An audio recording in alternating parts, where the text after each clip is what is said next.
नमस्कार, आप देख रहे हैं केकेडी न्यूज में आपके साथ रुतिका थपलियाल। स्वागत है आप सभी का हमारे साथ हमारे इस खास कार्यक्रम मुद्दे की चर्चा में जुड़ने के लिए। एक और महंगाई तो दूसरी ओर बेरोजगारी लगातार बढ़ती जा रही है। एलपीजी और पेट्रोल डीजल के बढ़ते दामों के बाद राहत की उम्मीद कर रही जनता को महंगाई का एक और झटका मिल सकता है, क्योंकि मोदी सरकार कई वस्तुओं पर जीएसटी की दरों में इजाफा करने का प्लान बना रही है, जिनमें 143 वस्तुओं पर जीएसटी की रेट बढ़ाई जा सकती है। ऐसे में हैंडबैग, डियो, चॉकलेट, गुड़, पापड़, कस्टर्ड जैसे उत्पाद भी महंगे हो सकते हैं। वही बेरोजगारी अब इन दिनों बढ़ती जा रही है लगातार। अगर जो है बेरोजगारी की बात की जाए, लोग जो है लगातार रोजगार को तलाश रहे हैं। वहीं बीजेपी का लगातार ये कहना है कि सबका साथ सबका विकास, लेकिन कहीं ना कहीं बीजेपी के स्लोगन के ऊपर भी सवाल कहीं ना कहीं खड़े होते हैं। युवाओं को नौकरी ना मिलने से उन्हें परेशानियों का सामना करना पड़ रहा है। इस पर राहुल गांधी ने भी हमला बोला है। मंगलवार को ट्वीट करते हुए कहा कि न्यू इंडिया का न्यू नारा, हर घर बेरोजगारी, घर घर बेरोजगारी। इस ट्वीट में राहुल ने आगे लिखा, 75 सालों में मोदी जी देश के पहले ऐसे प्रधानमंत्री हैं जिनका मास्टर स्ट्रोक से 45 करोड़ से ज्यादा लोग नौकरी पाने की उम्मीद ही छोड़ चुके हैं। इसी के साथ हमारे साथ कई मेहमान यहाँ पर जुड़े हुए हैं। आइए उनसे आपको रूबरू कराते हैं। भारतीय जनता पार्टी से श्रीनिवास पांडे इस वक्त हमारे साथ में जुड़े हुए हैं। आपका स्वागत हमारे साथ इस खास कार्यक्रम में जुड़ने के लिए। हमारे साथ आम आदमी पार्टी से सैयद मोहम्मद तकी इस वक्त जुड़े हुए हैं। आपका भी स्वागत हमारे साथ इस खास कार्यक्रम में जुड़ने के लिए। कांग्रेस पार्टी से हाजी इशरत हुसैन हमारे साथ में जुड़े हैं। आपका स्वागत। प्रसपा से दिनेश सिंह यादव हमारे साथ यहाँ पर जुड़े हुए हैं। आपका भी स्वागत हमारे साथ इस खास कार्यक्रम में जुड़ने के लिए। और सुभाषपा से जैनेन्द्र प्रताप सिंह हमारे साथ यहाँ पर जुड़े हुए हैं। सबसे बड़े सवाल के साथ, सबसे पहले आम आदमी पार्टी के पास इसी बड़े सवाल के साथ में आ रही हूँ और आप सभी से इसी सवाल पर मैं कमेंट चाहूंगी। चुनाव खत्म होते ही महंगाई की लूट को किस तरीके से आप लगातार देख रहे हैं। लोग आज परेशान हैं महंगाई को लेकर के। एक तरफ देश में लगातार महंगाई बढ़ती जा रही है, वहीं धार्मिक चीजों को लेकर के, चाहे वह हनुमान चालीसा की बात की जाए, लाउड स्पीकर की बात की जाए, उसको लेकर के लगातार राजनीति हो रही है, बुलडोजर चल रहे हैं, लगातार विपक्ष इसको लेकर के सवाल खड़ा कर रहा है। और सबसे बड़ा सवाल कहीं ना कहीं यह आता है कि बीजेपी के लोगों को आखिर क्यों नहीं चुप रही जो लगातार ये महंगाई बढ़ रही है। सबसे पहले सैयद मोहम्मद तकी, आपसे इसी बात पर प्रतिक्रिया। देखिए, आज की तारीख में गैस सिलेंडर 962 रुपए का मिल रहा है। डीजल और पेट्रोल बहुत महंगा हो गया है। भारत में गैस सिलेंडर दुनिया का सबसे महंगा गैस सिलेंडर है। पेट्रोल डीजल में भी हम तीसरे चौथे नंबर पे, पांचवें नंबर पे हैं। और बेरोजगारी बेतहाशा बढ़ती जा रही है। अभी आपने खुद कहा एक प्रोग्राम में कि देश के 45 करोड़ युवाओं ने नौकरी की उम्मीद छोड़ दी, नौकरी ढूंढ नहीं रहे। और पिछले 5 साल में 2 करोड़ नौकरियां चली गई 5 साल के अंदर, जबकि मोदी सरकार ने कहा था कि 2 करोड़ नौकरियां वो हर साल देंगे। और पिछले 7 साल से 8 साल से मोदी की सरकार है। अगर आप देखिए 2 करोड़ को आप 8 से मल्टीप्लाई कर दिए तो 16 करोड़ नौकरियां इनको उत्पन्न करनी चाहिए थी। और यहाँ 45 करोड़ लोगों ने नौकरियां ढूंढना ही छोड़ दी। तो और 16 करोड़ को 45 को जोड़ दिए तो -60 करोड़ के आसपास ये आंकड़ा आता है कि इतने युवाओं ने, जब जिस देश में 137 करोड़ आबादी है, जहां 45 करोड़ लोगों ने नौकरियां ढूंढना छोड़ दी और 2 करोड़ नौकरियां चली गई, वहां पे आप कैसे ग्रोथ की उम्मीद कर सकते हैं? कैसे आप भारत को, जो कहते हैं कि भारत जो है 5 ट्रिलियन इकोनॉमी बन जाएगी, भारत जो है 2050 तक 30 ट्रिलियन इकोनॉमी बन जाएगी, ये सब सारी बातें हवाई हैं। इसमें कुछ भी नहीं है। ये लोग शगुफे छोड़ते रहते हैं, ऐसी बातें करते हैं, प्रेस में निकल जाता है और उसके बाद भूल जाते हैं। इन्होंने स्मार्ट सिटी परियोजना बनाई, कितने स्मार्ट सिटी बनेंगे, आज पेपर में निकला है कि पैसे की कमी की वजह से बीजेपी ने सारी स्मार्ट सिटी योजनाएं रोक दी है। सबको ज्ञापन दे दिया है, नोटिस दे दिया गया है कि आप 2023 तक जो परियोजनाएं हैं जो है उसको थोड़ा बहुत पूरा करिए, उसके बाद कोई परियोजना। तो इसका मतलब भारत का हाल जो है बहुत खस्ता हाल है। और भारत ऑलरेडी अपनी जीडीपी का 90% लोन ले चुका है। हमारे ऊपर 1,40,000 करोड़ का लोन है। हम उसकी बात नहीं कर रहे हैं, हम महंगाई की बात नहीं कर रहे हैं, हम बेरोजगारी की बात नहीं कर रहे हैं। हर जगह बेतहाशा महंगाई बढ़ रही है। अभी आपने कहा कि जीएसटी के दौरान जो है सरकार फिर से परसेंटेज बढ़ा रही, महंगाई बढ़ा रही है। काफी किताबें महंगी हो गई है, बच्चों की फीस महंगी हो गई है, टोल टैक्स महंगा हो गया है, दालें महंगी हो गई, सब्जियां महंगी हो गई है। पिछले 3-4 सालों में 400% महंगाई बढ़ी, 400% महंगाई बढ़ी है। लेकिन आप पूछिए कि जिस आदमी की तनख्वाह आमदनी 20,000 रुपए थी, क्या उसकी आमदनी 80,000 रुपए हुई है? अगर उसी तरह से आमदनी बढ़ी होती तो 20,000 रुपए कमाने वाले की आमदनी 80,000 रुपए हो गई होती, या 10,000 रुपए कमाने वाले की आमदनी 40,000 रुपए। ठीक है, जवाब लेंगे एक बार बीजेपी से। आमदनी कम हुई है, खर्चा बढ़ा है, और लोग अमेरिका से बड़ी आबादी लोग जो है हमारे देश में 47 करोड़ लोग के आसपास गरीबी की रेखा से नीचे आ गए। उसके बाद इसी चीजों को छुपाने के लिए, इसी से माइंड डाइवर्ट करने की भारतीय जनता पार्टी ये सब नौटंकी कर रही है, और भगवान के नाम के ऊपर ये लोगों के अंदर द्वेष पैदा कर रही है। ठीक है, जवाब लेंगे। श्रीनिवास पांडे जी बीजेपी से आवाज पहुंच पा रही है आप तक? बीजेपी से श्रीनिवास पांडे जी आवाज पहुंच रही है आप तक? ठीक है, नेटवर्क से कहीं ना कहीं बाहर हैं श्रीनिवास पांडे जी। प्रसपा के पास में इसी बड़े सवाल के साथ में आ रही दिनेश सिंह यादव जी हमारे साथ में, भी आवाज पहुंच रही है आप तक? जी जी दिनेश जी, सवाल यही है कि चुनाव खत्म होते ही महंगाई चरम सीमा पर आ गई है। वही अगर बात करें बीजेपी की, भारतीय जनता पार्टी को आखिर क्यों नहीं चुभ रही है महंगाई? नहीं, भारतीय जनता पार्टी को चुनाव लड़ना हो, लगातार चुनाव चल रहे हैं। यहाँ उत्तर प्रदेश निकाकर गुजरात पर लगे हुए हैं, और जिनसे उत्तर प्रदेश बड़ा प्रदेश है, 80 लोकसभा की सीटें यहाँ पर हैं, और 403 विधानसभा की सीटें थी। अभी विधान परिषद के चुनाव और रखिए अपनी बात, संपर्क कहीं ना कहीं टूट रहा है। सुभाषपा से हमारे साथ जैनेन्द्र प्रताप इस वक्त जुड़े हुए हैं। रखिए। तो निश्चित रूप से महंगाई पर कोई सरकार ने कंट्रोल नहीं कर पाया, और सरकार महंगाई रोकने में नाकाम रही। बेरोजगारी बेतहाशा वृद्धि होती जा रही है। तमाम कोरोना काल में जो नौजवान बेरोजगार हुए थे 8 करोड़, उनको रोजगार तो मिल नहीं पाया। 2 करोड़ प्रति वर्ष रोजगार देने की बात कहे तो उसको कर नहीं पाए। और उत्तर प्रदेश की पिछली सरकार ने भी गलत आंकड़े पेश करने का काम किया। लेकिन आज के जो वर्तमान परिस्थितियां हैं, आम आदमी, आम किसान, आम नौजवान, मध्यम वर्ग, महंगाई बेतहाशा महंगाई से डीजल का, पेट्रोल का, सीएनजी का, घरेलू गैस का दाम देखिए, महंगाई बढ़ती गई। खाद्य पदार्थ जो थे, सरसों का तेल हुआ, चाहे अन्य सब्जियां हुई, बेतहाशा वृद्धि होती जा रही है। और केंद्र की सरकार और प्रदेश की सरकार डबल इंजन की सरकार है, इस महंगाई को रोकने में नाकाम है। इनको प्रयास करना चाहिए कि महंगाई कैसे रोका जाए। तमाम ऐसे देश हैं, उनसे हम महंगाई हमारे यहाँ बहुत ज्यादा है, वहाँ कम है, जो छोटे देश जिससे हम प्रतियोगिता करते हैं। तो इस स्थिति में चुनाव तो लड़ते रहे, उनकी प्रक्रिया है, लेकिन देश और प्रदेश की जनता को महंगाई से निजात दिलाने के लिए केंद्र और प्रदेश की सरकार को सकारात्मक कदम उठाना चाहिए। प्रदेश सरकार भी को प्रदेश की जनता को निजात दिलाने के लिए कुछ सब्सिडी भी देना चाहिए, जो प्रदेश के हिस्से में जो आता है उससे, तो निश्चित रूप से कुछ राहत मिल सकता है प्रदेश की जनता को। ठीक है, जवाब लेंगे बीजेपी से। श्रीनिवास पांडे जी, आवाज पहुंच रही है क्या आप तक? श्रीनिवास पांडे जी, आवाज पहुंच रही है मेरी?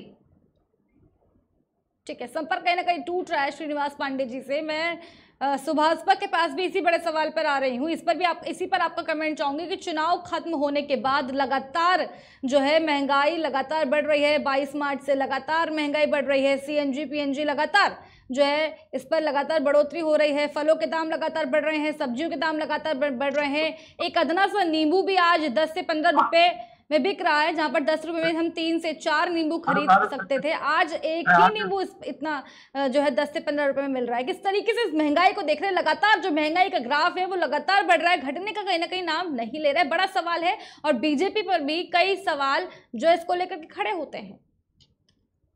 जी, महंगाई बढ़ने का सबसे महत्वपूर्ण कारण है उद्योगपतियों को रियायत देना। पिछले 7 साल में 8 साल में भाजपा सरकार ने 11 लाख करोड़ रुपया उद्योगपतियों का एनपीए डाल दिया, उसको राइट ऑफ कर दिया है।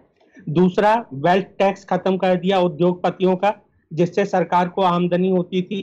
तीसरा, कारपोरेट टैक्स 30% से अब जाके 18% पे ले आई है। पहले 22 किया था, फिर आज की डेट में 18% है। यानी सरकार को कारपोरेट से जो फायदा होना चाहिए था वो उसने खत्म कर दिया। वो फायदा कारपोरेट वालों को दे रही है, अपने मित्रों को दे रही है सरकार, और उसका जो कर्जा है वो आम जनता भर रही है। वो कैसे भर रही है कि अभी आपने देखा होगा, जब से रूस यूक्रेन युद्ध शुरू हुआ है तो रूस हमें, भारत सरकार को कह चुका है कि आपको 30 से 35 डॉलर प्रति बैरल सस्ता हम क्रूड ऑयल देंगे। तो वहां पे जो भारतीय खरीद कंपनियां हैं ऑयल की, वो तो खरीद रही हैं 2 मिलियन टन, और जो अंबानी की कंपनी है वो खरीद रही है 15 मिलियन टन। ठीक है, तो ये एक अंतर आ गया कि भारतीय सरकार तो खरीद रही है केवल 2 मिलियन टन और अंबानी कंपनी खरीद रही है 15 मिलियन टन, वही सेम $70 $80 प्रति बैरल के हिसाब से। तो ये जायज सी बात है, फायदा किसको हो रहा है? उद्योगपति को हो रहा है। अब सरकार ने पिछले 2 साल के अंदर 8 लाख करोड़ रुपया तेल के ऊपर टैक्स लगा के कमाया। लेकिन वो क्यों कमाया? क्योंकि 11 लाख करोड़ रुपया एनपीए कर चुकी है, प्लस जो कारपोरेट टैक्स है वो खत्म कर चुकी है। उससे लगभग पर ईयर सरकार को 1.25 लाख करोड़ रुपए का घाटा हो रहा है। वेल्थ टैक्स उसने 2015 में ही खत्म कर दिया था, वो भी लगभग इतने का ही बैठता है। तो इन सबको कहीं ना कहीं बैलेंस करने के लिए भारत सरकार ने जो पूरी महंगाई का जिम्मा है वो आम आदमी के जेब पे डाल दिया। दूसरी चीज कि आज की डेट में कोरोना महामारी की बाद से आम उपभोक्ता की क्रय शक्ति कम हुई। क्रय शक्ति कम होने की वजह से उत्पादन कम हुआ। उत्पादन कम तो हुआ, लेकिन उत्पादन कम होने के बाद वस्तुओं के दाम जस के तस रहने चाहिए थे, पूर्ववर्ती दाम रहने चाहिए थे। लेकिन कंपनियों ने देखा कि मुनाफा तो कम हो रहा है क्योंकि बिक्री कम हो रही है मेरी, तो उसने क्या किया, वस्तुओं के दामों में वृद्धि कर दी। इसके लिए हमारे यहाँ बाकायदा एक मंत्रालय है जो दामों पर नजर रखता है कि अराजक तरीके से कोई कंपनी दाम ना बढ़ाए। तो वहां पे हमारा मंत्रालय शांत बैठा हुआ है, जबकि उत्पादन में कमी और मांग में कमी दोनों तरफ से हुई है, उसके बाद भी दामों में वृद्धि की गई है। आज की डेट में हालत ये हो गई है कि खाद्य पदार्थों के दामों में भी बेतहाशा वृद्धि हो रही है, क्योंकि स्टॉक कर करके रख लिया जा रहा है।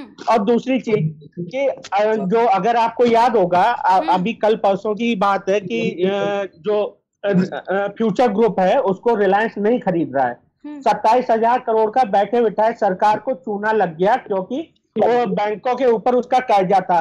लेकिन फ्यूचर ग्रुप के जो जितने रिटेल आउटलेट थे वो सारे रिलायंस ने खरीद चुके हैं।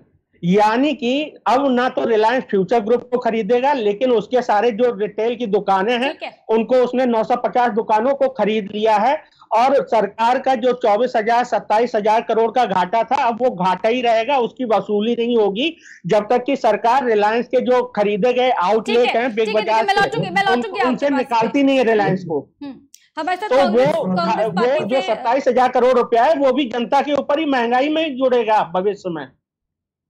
हाजी इशरत हुसैन जी, आपकी बात भी इसी पर आपका भी एक कमेंट में चाहूंगी। लगातार बढ़ती महंगाई को लेकर के किस तरीके से देख रहे हैं? लगातार महंगाई बढ़ रही है, महंगाई कम होने का नाम नहीं ले रही है, जनता हाहाकार मचा रही है। कहाँ सो रखी है सरकार?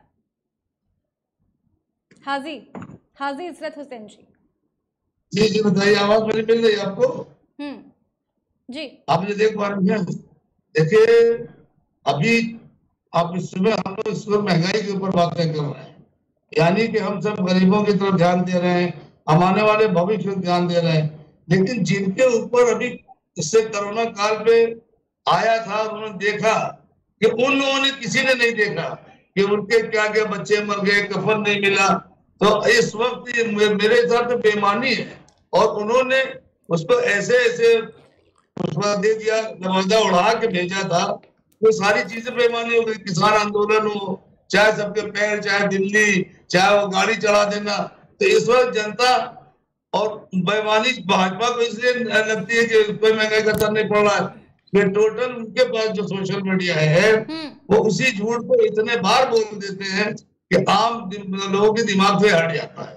लेकिन जब पेट्रोल टंकी की लाइन पे लगो, या घर का राशन लेने जाओ, या घर के अंदर आप देखो, बैठ के वो लीजिए, आप पेट्रोल डलाने जाइए, गैस सिलेंडर आवे तो उसे जिसके 2-4 बच्चों का कलेजा मुंह में आता है। लेकिन जब इलेक्शन आता है तो इस पर इतना मुलम्मा चढ़ा दिया जाता है, हिंदू मुस्लिम के आदमी पगला जाता है। तो इस पर इसीलिए उनको वो उनका उल्लू सीधा हो जाता है, और ज्यादा आप बोलेंगे तो पता चला आप देशद्रोही कहलाएंगे। इसलिए ऐसी डिबेटों पर इनको खुले मंच पे कहीं और करा देना चाहिए, ताकि जहां जनता की ऑडियंस बैठ जाए आके और उनसे सवाल जवाब किया जाए तो शायद दिमाग खुल जाए। वरना इस तरह में चिल्लाते रहेंगे, कुछ हो नहीं समझेंगे। उनको महंगाई का कोई असर नहीं पड़ेगा। स्कूल की फीस देख लीजिए, जो जी चाहे करें, जितना हर चीज का दाम बढ़ता जा रहा है जी। बिजली नहीं कट, बिजली आ गई, हर चीज आ गई और बिल्कुल बर्बादी कगार की तरफ जा रहा है। बाकी अगर आप चिल्लाएंगे तो पता चला वो जब चाहे नजर लग जाए। ठीक है, आम आदमी पार्टी से सैयद मोहम्मद तकी इस वक्त जुड़े हुए हैं। मोहम्मद तकी, ये बड़ा सवाल है कि बीजेपी के जो नेता हैं, बीजेपी वालों को नहीं दिख रही है क्या महंगाई, और क्या सांप सूंघ गया है बीजेपी के नेताओं को? उन्हें महंगाई के कौन से चश्मे से देख रहे हैं जिसको लेकर के कि उन्हें देश के अंदर जो महंगाई लगातार चल रही है, धर्म की चीजें लगातार उनको दिख रही है। मस्जिद की अगर बात करें, लाउड स्पीकर को लेकर के बवाल लगातार हो रहा है, हनुमान चालीसा को लेकर के लगातार बवाल हो रहा है, वो सब चीजें बीजेपी को दिख रही है, लेकिन बढ़ती महंगाई जिससे जनता त्रस्त है वो आखिर बीजेपी को क्यों नहीं दिख रही? ये कहीं ना कहीं बड़ा सवाल है। सैयद मोहम्मद तकी, देखिए, गौतम अडानी जो है वो विश्व के 5वें सबसे अमीर आदमी बन गए हैं और इधर लोग बेरोजगार लगातार हो रहे हैं। देश गरीबी की रेखा के नीचे जा रहा है और देश बैंकरप्सी की तरफ बहुत तेजी से बढ़ रहा है। तो अब ये भारतीय जनता पार्टी की बड़ी परेशानी होती है जब राजनीतिक लोग जो है वो किसी इंडस्ट्रीज के दलाल बन जाते हैं तो उनको महंगाई नहीं दिखाई देती। आप देखिए, जब भी मैं सवाल पूछना चाहता हूँ, जब भी ईवीएम से कोई वोट गलत पड़ता है तो वो हमेशा भाजपा को गलत क्यों पड़ता है? समाजवादी पार्टी को पड़ सकता है, कांग्रेस को पड़ सकता है और पार्टियां, लेकिन हमेशा जब ईवीएम में गलत वोट पड़ता है, खराब वोट पड़ता है, जो निकलता है तो बीजेपी हो जाता है। और जब भी कोई पीएसयू, पब्लिक सेक्टर एंटरप्राइज, जब भी कोई गवर्नमेंट की एजेंसी जब बिकती है, ओएनजीसी हो, चाहे वो स्टील अथॉरिटी ऑफ इंडिया हो, चाहे एनटीपीसी हो और चाहे रेलवे हो, उसको हमेशा अदानी अंबानी खरीदते हैं। उन्होंने एयरपोर्ट खरीद लिया, एयरपोर्ट पर महंगाई बहुत कई गुना कर दी है पहले से, वहां पे कोई आवाज उठाने वाला नहीं है।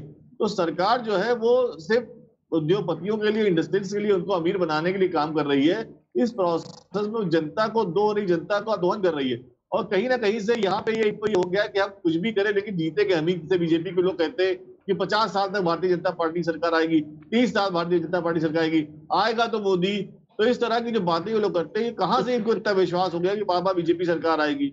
और ये लगातार महंगाई बढ़ाते जा रहे हैं। तो योजना आम आदमी पार्टी को बढ़ती महंगाई से कहीं ना कहीं दिक्कत है कि जनता के स्लोगन से कहीं ना कहीं दिक्कत है कि आएगा तो मोदी, आएगी तो बीजेपी। देखिए, मैं कहता हूँ भैया, आएगा मोदी मतलब आएगी महंगाई, आएगा मोदी मतलब बढ़ेगी महंगाई, आएगा मोदी मतलब आएगी बेरोजगारी, आएगा मोदी मतलब आएगा दंगे होंगे, हंगामा मचेगा।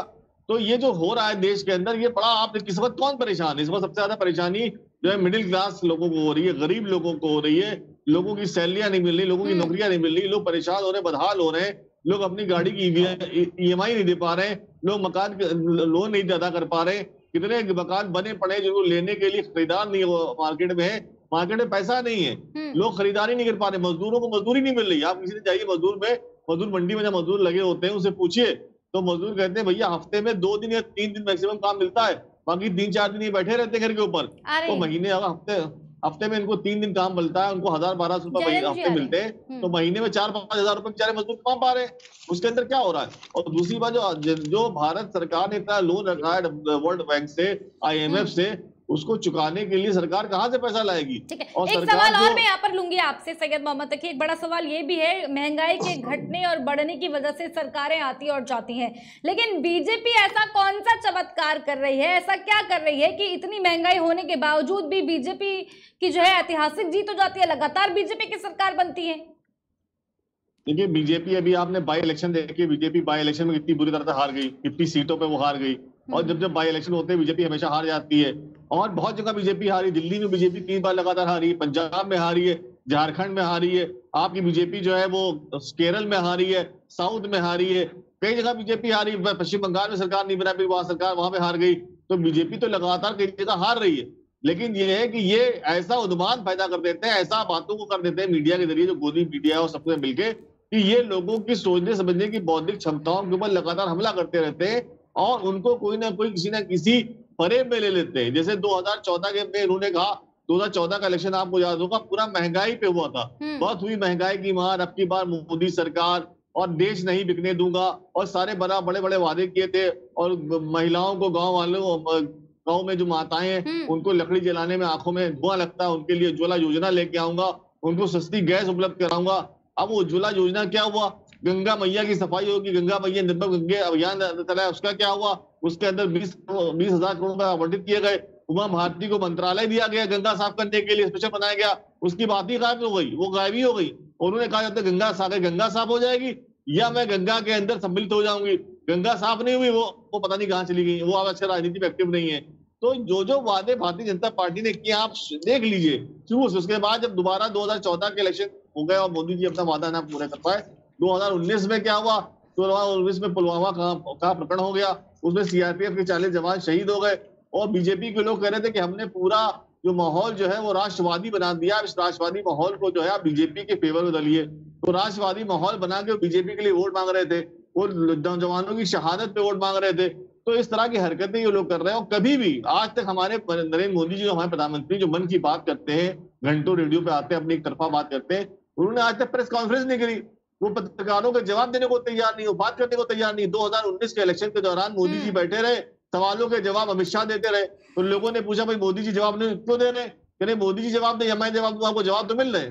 और मोदी जी चुपचाप बैठे रहे, वो मुस्कुराते रहे, हाथ पे हथेली पे हाथ लगा चलाते रहे अपने, वो ये करते रहे।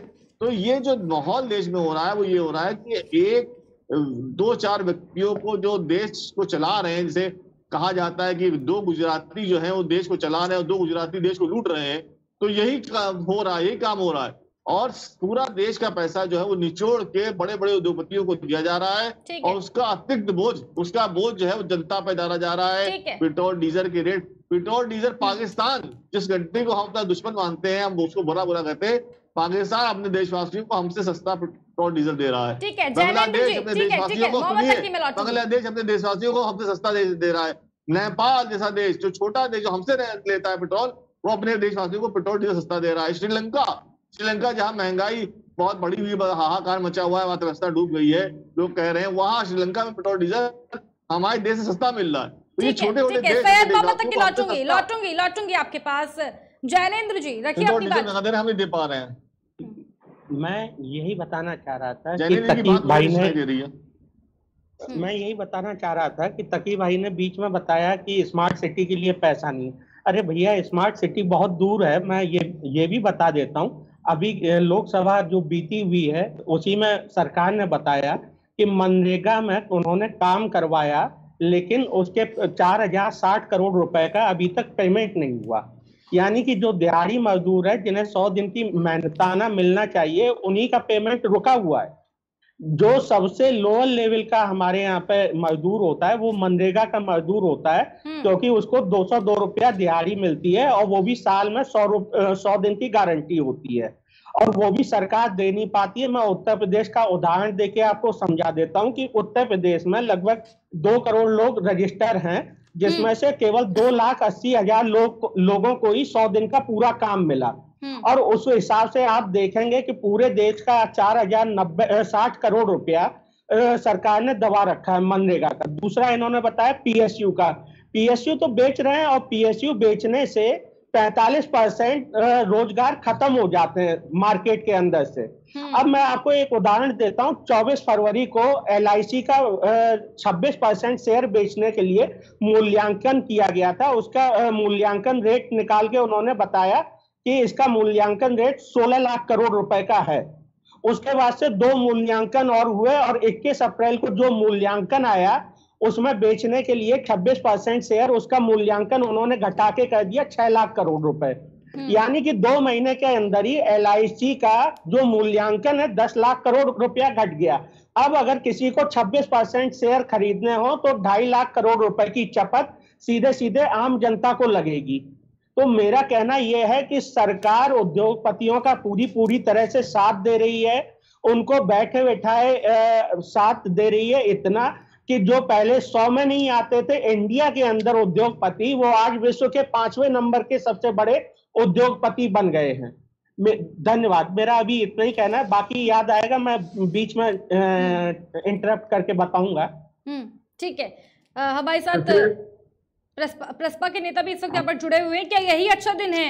और अगर बात की जाए महंगाई को लेकर के भारतीय जनता पार्टी जो है कुछ नहीं कहती है, जवाब नहीं देते हैं वो लोग। लेकिन अगर वहीं बात की जाए हिंदू मुस्लिम की, अगर बात की जाए जहांगीरपुरी घटना की, अगर बात की जाए तमाम चीजों की, तमाम चीजें, मैं आ रही हूँ, मैं लौट रही हूँ आपके पास हाजी साहब, आपके पास मैं लौट रही हूँ।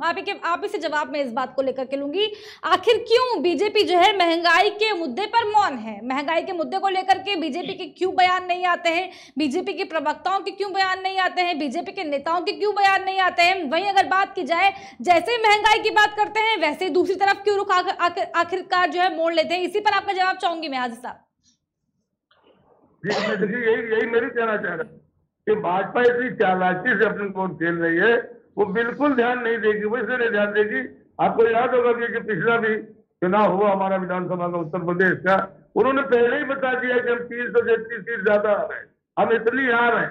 मुझे तो बड़ा ताज्जुब उस वक्त होता है कि जब सारे लोग कहते थे बैलेट पेपर चुनाव होना चाहिए, ये नहीं मानते। जिन्होंने बैलेट पेपर, जिन्होंने मशीन बनाई वो यूज नहीं कर रहे हैं, और सारी तमाम मशीनें पकड़ी गई तमाम। तो मुझे तो ये भी कहना पड़ता है कि हमारी जुडिशरी या हमारा जो एडमिनिस्ट्रेशन चलता है उसको भी प्रभावित कर रखा है। उनके सब, वो भी तो इंसान है ना, वो कहीं लोहे के बुत तो है नहीं, उनकी भी कहीं नहीं की रगे डाल दी, और अपनी सरकारें ये बनाते हैं। और जब सरकार इनकी बन गई तो चाहे पैसा जहां लेके जाए, और अपने जो इनके पास प्रोपेगेंडा कमेटी है जो इन्होंने बैठा रखी है दिल्ली में, वो सब ऐसे ही, ये सब नशीले लड़के 30,000 आदमी को उन्होंने 1,000 रुपये पर डे काम दे रखा, एक झूठ बोला 30,000 आदमी बोले। तो जब सारी जगह यही फैलता है, और जब बहुत ज्यादा कहीं बढ़ने लगता है तो फिर अभी आप देख लीजिए, अभी दिल्ली आपने देखा, एक बार गई, 2 बार गई, 3 बार गई। इस देश को बचा के परंपरागत चलना चाहिए, तो देश का ध्यान किसी को नहीं, और उस पर जो बोलेगा, अभी सीधे सीधे उनके अच्छे से नेता बयान दे रहे कि आप यूं कह रहे हैं, आप यूं नहीं बोल सकते, आपको मुसलमान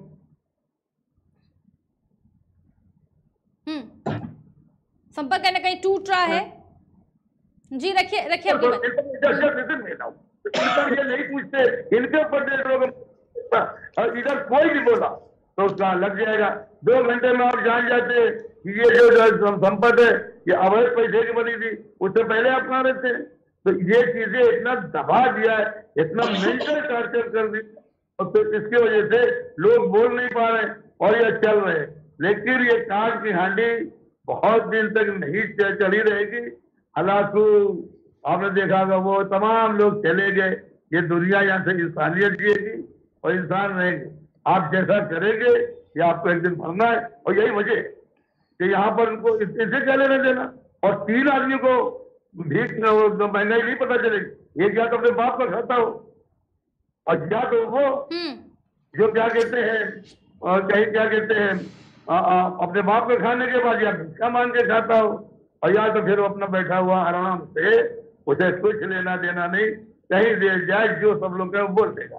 ऐसे लोगों को महंगाई नहीं पता चलेगी। लेकिन जिनका परिवार है, जिनको बच्चों को पढ़ाना है, दवा इलाज कराना, उन्हें सब कुछ पता चल, वो खून के आंसू रो रहे हैं, लेकिन रोवे किसके सामने? इंसाफ हमेशा मुंसिफ से मांगा जाता है, मुजरिमों से नहीं। ये मैं कह रहा हूँ, सब इसमें सब्र ही करना पड़ेगा। और आप जैसे लोग, आपके चैनल वाले जब इसे उठाएंगे तब शायद जनता की आंख खुल जाए, वरना फिर बकरी जिस धारा से बंद करो। ये है तो महंगाई भी खोल जा रहा है, उसको तो मोड़ दिया जा रहा है। ठीक है दिनेश सिंह यादव जी, क्या यही अच्छा दिन है भारत के? यही अच्छा दिन है? लगातार महंगाई बढ़ती जा रही है, महंगाई को लेकर भारतीय जनता पार्टी ने आखिर क्यों चुप्पी साधी हुई है? ये कहीं ना कहीं बड़ा सवाल है। क्या यही चाहती है हिंदुस्तान की जनता? क्या ये अच्छा दिन है, वाकई अच्छा दिन है दिनेश जी? नहीं, देखिए, अच्छा दिन के भरोसा पर, अच्छा दिन को दिखा करके जनता से जनादेश को हासिल करने का काम 14 में हुआ था। उसके बाद आप धीरे धीरे देखिए 19 में क्या हुआ, फिर अभी जो 22 में हुआ, जाति उन्माद फैलाकर, धार्मिक उन्माद फैला करके, अभी आपने देखा किस तरीके से दिल्ली के अंदर जहांगीरपुरी की घटना हुई। तो हमेशा से भारतीय जनता पार्टी ने जब भी महंगाई का सवाल हो, रोजगार का सवाल हो, चाहे शिक्षा मित्रों का सवाल हो, चाहे देशों का सवाल हो, और जो सरकार ने झूठी झूठी बातों को प्रचारित करके आपस में लड़ाई झगड़ा समान हिंदू मुसलमान करके उन मुद्दों से भटकाने का निरंतर प्रयास रहा है। भारतीय जनता पार्टी केंद्र और प्रदेश की सरकार ने महंगाई को रोकने में पूरी तरह से फेल रही, और आज जनता जब तुरंत जनता का ध्यान न जाए, इसलिए जहां से कोई मतलब नहीं है चीजों को इन्होंने दर्शाने का काम किया। लखनऊ में एक व्यक्ति के यहाँ बुलडोजर गया और वो भारतीय जनता पार्टी कार्यकर्ता थे। जब एनडीए के अधिकारियों को भाजपा के नेता है और विधायक क्षेत्र के विधायक पहुंचते हैं तो वहां बुलडोजर वापस हो जाता है, और जहां पर कोई माई जाई नहीं है उसके ठीक है, संपर्क कहीं ना कहीं टूट रहा है। दिनेश जी संपर्क कहीं ना कहीं टूट रहा है, आपकी आवाज क्लियर नहीं आ रही है। एक आखिरी कमेंट आप सभी का लेंगे। सबसे पहले सैयद मोहम्मद तकी आपका 1 मिनट में आप सभी का आखिरी कमेंट, फिर खत्म कर रहे हैं इस डिबेट को। सैयद मोहम्मद तकी, आम आदमी पार्टी से हमारे बीच। देखिए 13 अप्रैल को नवभारत टाइम्स में खबर आई थी जिसमें कहा गया Indian oil excluded Russian crude. India oil के कच्चे तेल को रूसी कंपनी से जो है आपके अंबानी खरीद रहे हैं। मुकेश अंबानी ने रूस से 1.5 करोड़ बैरल तेल सस्ती कीमतों पे पूरा फायदा उठाने के लिए खरीद रहे हैं। आय रिफाइनरी खरीद रही है। जब रिलायंस और अंबानी रशिया से तेल खरीद रहे हैं सस्ता $1 करोड़ तो पर 1.5 करोड़ बैरल खरीद रहे हैं, तो भारत के नागरिकों को भी अधिकार है कि उनको सस्ता पेट्रोल और डीजल और क्रूड ऑयल मिले। और उसी बात के हिंदुस्तान के अंदर और ऑयल कंपनीज नहीं है कि इंडियन ऑयल कंपनी नहीं है, हिंदुस्तान ऑयल कंपनी नहीं है और भारत की अपनी ऑयल कंपनीज नहीं। जो मुकेश अंबानी क्यों खरीद रहे हैं रूस से, तो भारत सरकार क्यों नहीं खरीद रही है? जब मुकेश अंबानी क्या भारत सरकार हो गई है क्या कि वहां से वो 1 करोड़ बैरल का क्रूड ऑयल ले रहे हैं और जनता को यही महंगा करके बेचेंगे और करोड़पति बनेंगे? तो जनता के अधिकारों का खुला हनन हो रहा है। ये नवभारत टाइम्स की खबर है जो 13 अप्रैल को निकली है और 22 अप्रैल को भी निकली है ये। तो ये खबरें जो है लगातार आ रही इस तरह की कि रशिया से रिलायंस ले रही है पेट्रोल क्रूड ऑयल और भारत के लोगों को वही क्रूड ऑयल जो है सस्ता यही महंगा मिल रहा है। तो जब रिलायंस और अंबानी वहां से ले सकते हैं तो भारत के लोगों को नहीं मिल सकता सस्ता। जैनेंद्र जी रखिए सब इसके अंदर सब मिली भगत है और जानबूझ की जनता को बेवकूफ बनाया जा रहा है, उसको लूटा जा रहा है।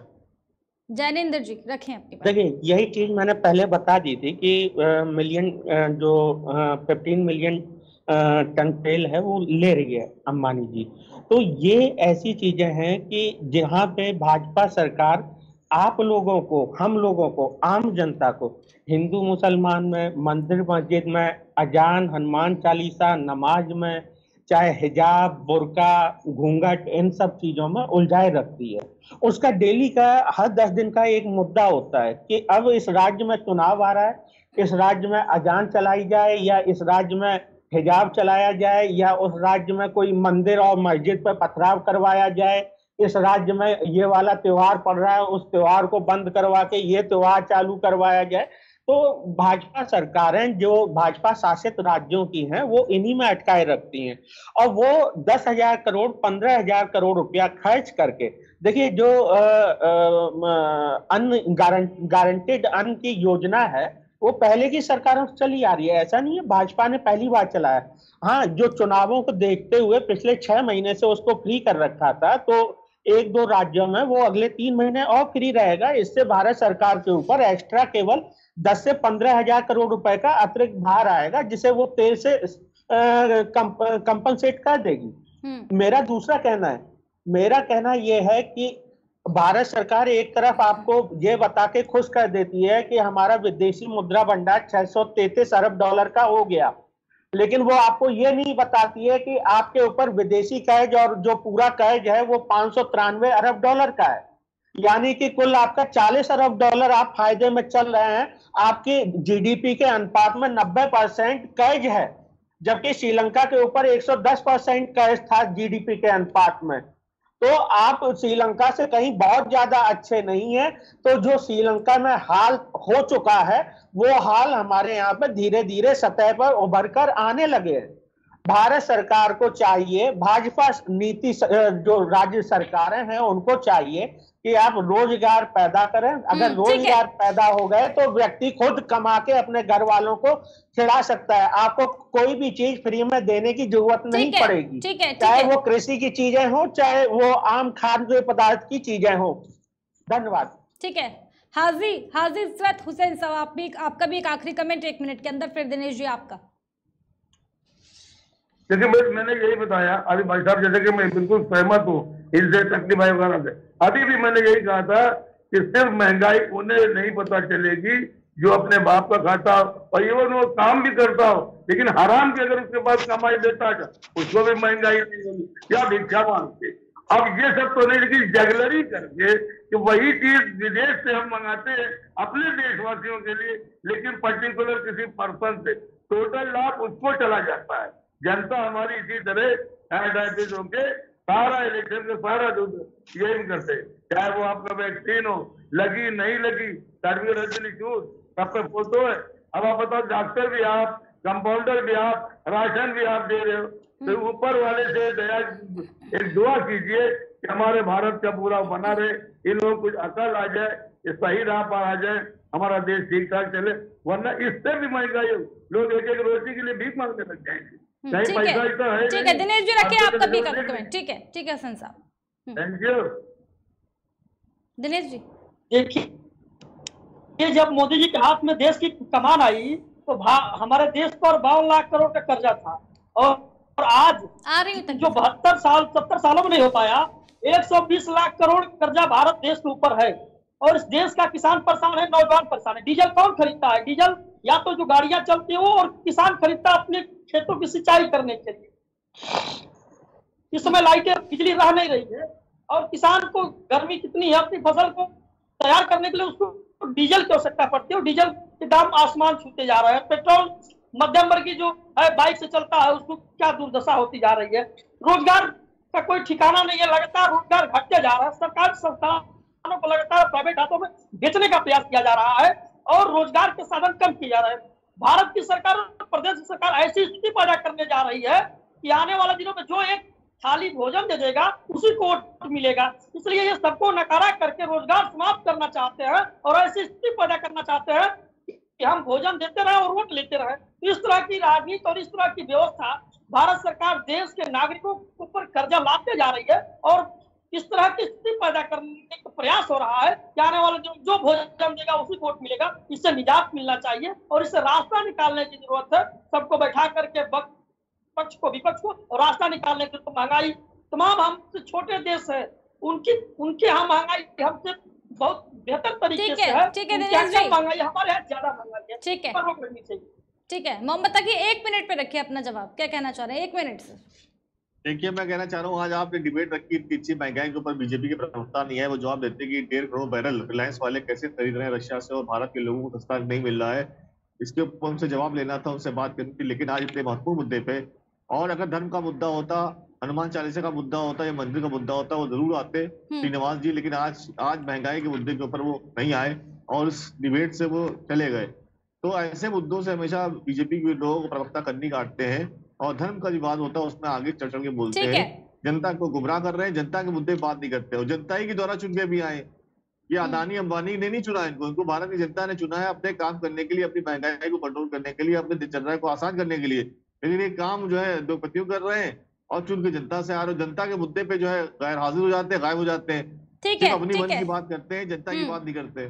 ठीक है, बढ़ती महंगाई को लेकर के लगातार देश के अंदर जो है हाहाकार मचा हुआ है। वहीं अगर बात की जाए मस्जिदों की, मंदिरों की, अजान की, हनुमान चालीसा की, उसको लेकर के भी लगातार सबसे बड़ा सवाल कहीं ना कहीं ये उठता है कि लगातार जो है मंदिरों को लेकर के, लगातार लाउडस्पीकर को लेकर के, लगातार बड़े बड़े नेताओं का बयान, लगातार इस पर बयानबाजी होती है, लेकिन महंगाई को लेकर के आखिर कोई क्यों आगे नहीं आता है, ये भी कहीं ना कहीं एक बड़ा सवाल है।